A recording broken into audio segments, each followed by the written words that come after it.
Iran এখন থেকে আর মানবে না কোনো সৌজন্যতা।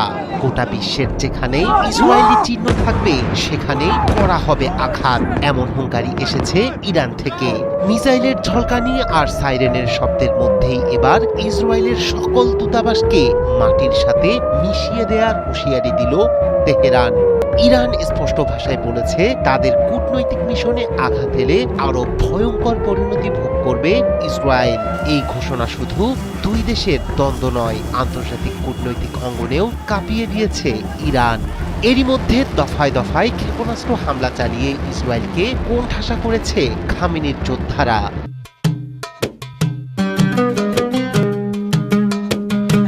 একদিকে প্রতিরক্ষা ব্যবস্থায় সর্বোচ্চ সতর্কতা, অন্যদিকে সরাসরি দূতাবাস লক্ষ্যবস্তু করার হুমকি। প্রশ্ন উঠেছে, এই সংঘাত কি আঞ্চলিক সীমা ছাড়িয়ে বিশ্বযুদ্ধে রূপ নেবে?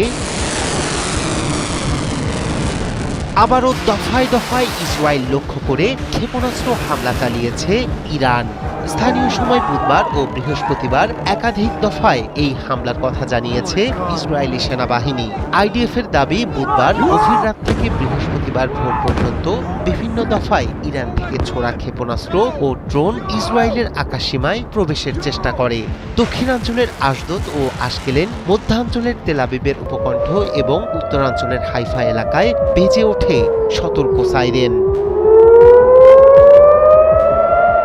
ইসরায়েলের শক্তিশালী আকাশ প্রতিরক্ষা ব্যবস্থা আয়রন ডোমকে ফাঁকি দিয়ে স্থলভাগে আঘাত হানতে সক্ষম হয়েছে অধিকাংশ ক্ষেপণাস্ত্র, তবে কয়েকটিকে ভূপাতিত করার দাবি করেছে আইডিএফ।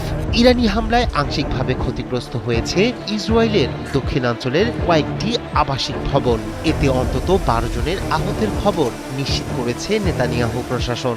এর মধ্যে 2 জনের অবস্থা গুরুতর। ক্ষতি কমাতে নাগরিকদের নিকটবর্তী নিরাপদ আশ্রয়ে যাওয়ার নির্দেশ দেয় ইসরায়েলি হোম ফ্রন্ট কমান্ড। এদিকে উত্তেজনার কেন্দ্রবিন্দুতে রয়েছে লেবাননের বৈরুতে অবস্থিত ইরানি কূটনৈতিক মিশন। ইরান স্পষ্ট করে জানিয়ে দিয়েছে, সেখানে ইসরায়েল কোনো ধরনের হামলা চালালে তার চরম প্রতিশোধ নেওয়া হবে।